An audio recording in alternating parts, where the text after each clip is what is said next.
In the last 200 years, there have been only 20 known cases of restored vision. A new film, At First Sight, tells the story of one of them. Virgil Adamson is a man who has been blind for almost his entire life. Here is a trailer. Why do you put up with me? Why do you try so hard? I want this to work. I want us to work.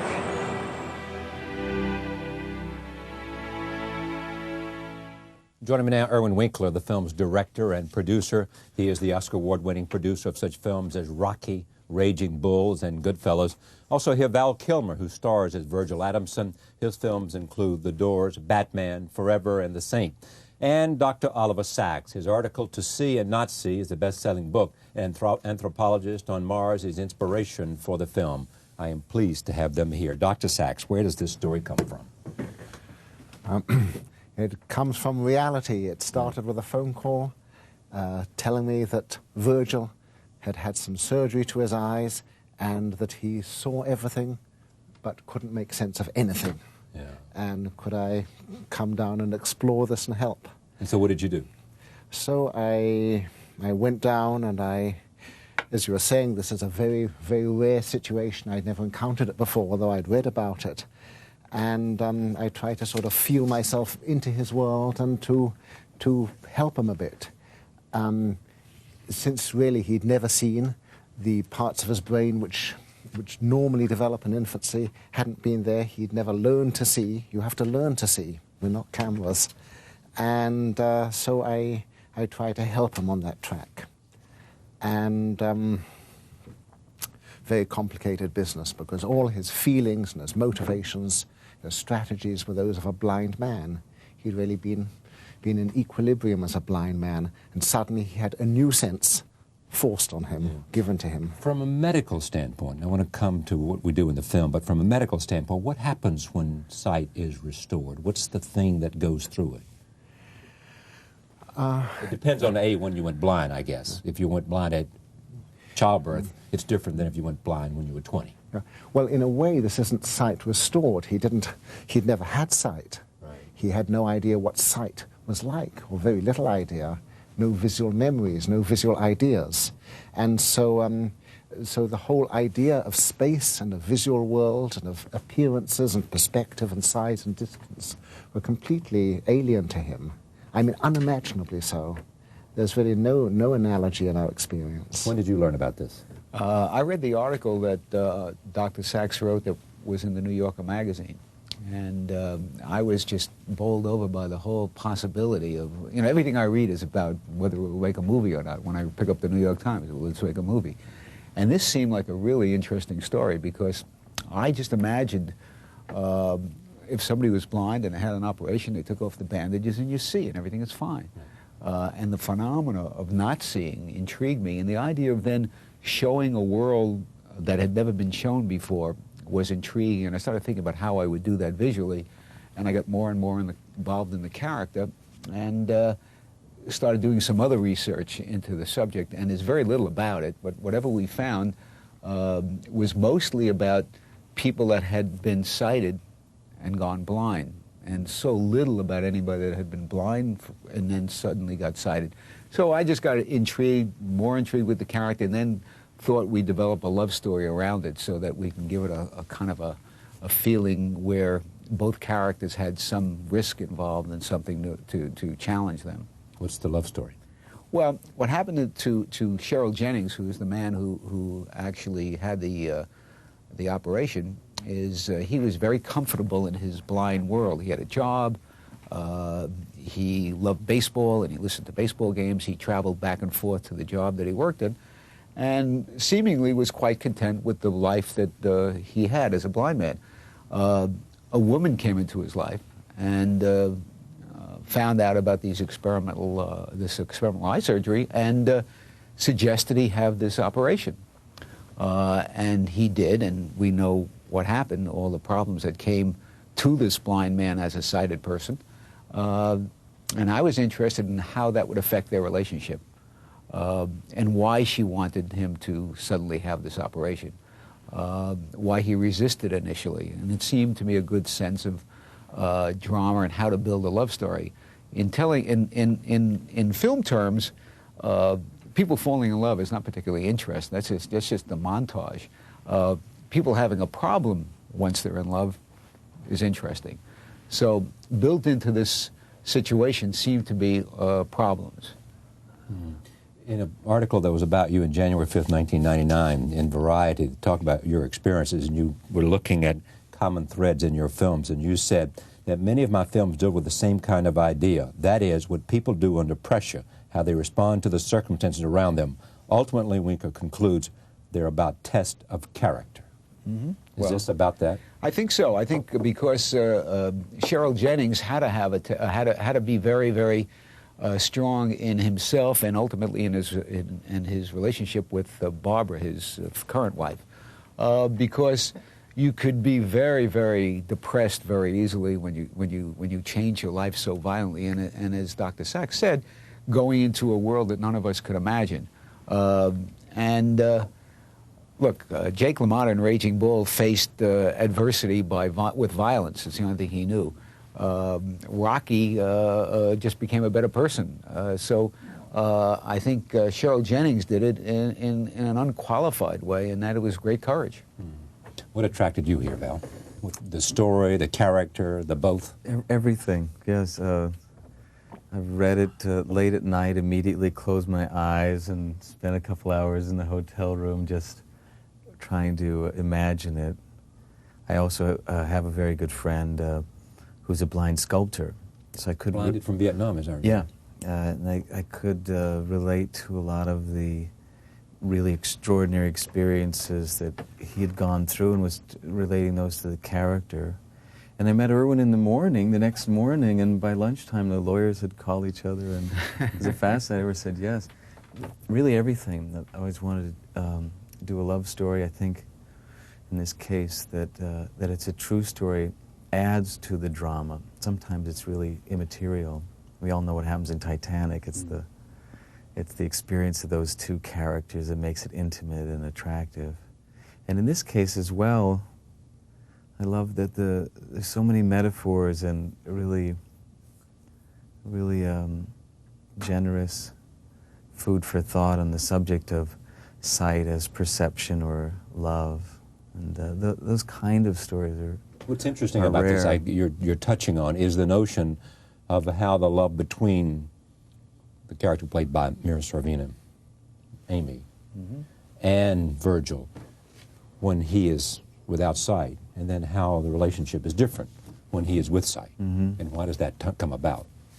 I mean, well, as is often the case in love, after love at first sight, then you get down to the meat of the relationship and working it out. They both have fears. They also are not telling the truth to each other. He wants to make her happy. He's masking his feelings.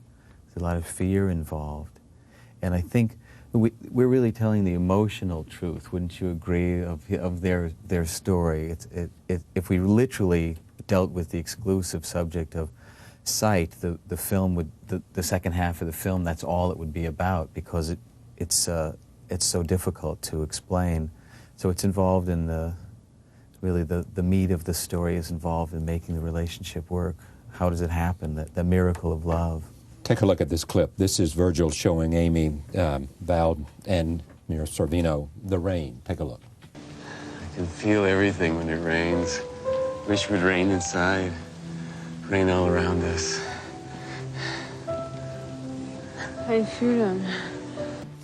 How do you prepare for this? I mean, is it as obvious as doing something opaque contact lens to get a feeling of what it is to walk around without sight? We did that very quickly. Irwin and I came here very early on in our pre-production, and I just, beyond going around to the locations, just started going out on the streets and down in the subway and getting lost and asking for directions, and also became friends with a blind masseur here who had a very similar spirit to Cheryl and my friend. And I found what was that? Just very positive. You either, really in extreme minorities such as blindness, you either develop pretty good wit or you become angry. And it's easy to see why when you spend a little bit of time just with your eyes closed, and you have to be very strong, and at the same time, there are times when there's no way out of a situation. You must ask someone for help. And you can feel someone standing there on the corner, and they don't want to help you. They go ahead and cross the street, and you don't know which way to go. You know, it's moving. Why is it so rare that sight's restored? Because it's so difficult? Because blindness is so... it's like a severed spinal cord or something? Well, often there'd be some condition you couldn't do anything about. But if it's something like congenital cataracts, I think perhaps people hesitate because there's some idea that it may not work at all. Incidentally, I loved this scene in the movie which portrays the positivity of blindness so beautifully, and how blind people can become preternaturally sensitive to sound and create a sort of soundscapes all around them. I mean, sound is intensely important, and the sort of the... But I love that scene. But you know, it's interesting. There's the opposite end of this scene as well. Later on in the film, after Val is sighted, he's walking down the street, and they pass a church, and the bells of the church are on. And Mira says, "Do you hear the bells?" And he doesn't pay any attention to them. Where he's so sensitive to all sounds around him when he's blind. When he's sighted, he's very much like all of us, paying very little attention to what's out there, so involved in themselves. So that's the contrary aspect of this. By the way, in that scene, they also pass a lump that's laying on the steps of a church, and Val says to Mira, what is that lump? And she said, "Oh, it's a homeless person, and there's some things you don't want to see." And he says, "I want to see everything." And then, of course, the homeless man starts yelling at him, "What are you looking at?" By the way, played by Mort Zuckerman. But in that one scene, it talks a lot about how much we want to see, how much our eyes want to avoid the truth when it's out there. And I think that's a part of the film that's really explores our own nature of seeing, how much we avoid in life, how much somebody who is newly sighted wants to get everything in. Look, this is a clip that shows Virgil, played by Val, when he sees himself for the first time in the hotel room.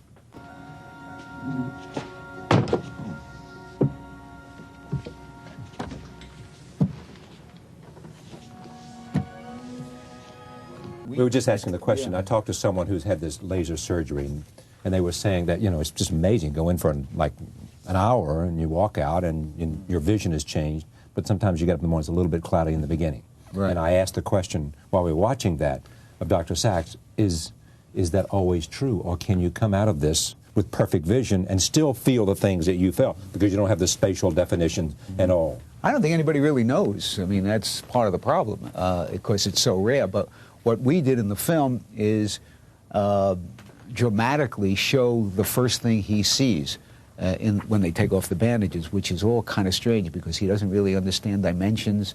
The room seems to move back on him, and we just kind of prepared a whole bunch of stuff that we ourselves thought he would see. However, the rest of the film is really everything as clear as can be. He can see everything we could see. He just doesn't know what anything is. He could be sitting across a table from a person. It could be a woman. It could be a man. It could be a child. He wouldn't know the difference. No intellectual reference. No vision. No knowledge at all. Yeah. This business of seeing clearly but not having any idea what you're seeing, you know, can also occur with brain damage. It happened with the man who mistook his wife for a hat, and this is a condition of visual agnosia. In the man who mistook, it was due to brain damage. In Virgil's case was because those parts of the brain hadn't developed. But people like this, if they can draw well, can perhaps do a good portrait of someone or an object, but have no idea what they've drawn. This story came to you from whom? From the man himself, from Virgil, from his wife, and from his in-laws. It started with a phone call. Yeah, in this story that you tell, you are a masseur in the Adirondacks, right? And Amy, Mira Sorvino, comes. She's the wife of an architect. She's an architect. She's an ex-wife. She's an ex-wife. Yeah. Stephen was an ex-wife of an architect. And she comes, and there's some magical feeling that she has because of the connection and all. Doesn't know he's blind in the beginning. That's right. You know? And she's very stressed out, a very stressed out New York architect. She's trying to escape and, whatever yeah, it is. goes there to just kind of relax. And she goes into this place, takes him to, it's a dark room. She has no idea the man is blind. And he basically puts her in touch with herself, which a lot because of blind he's blind? people... Yeah, because he's blind. He's very...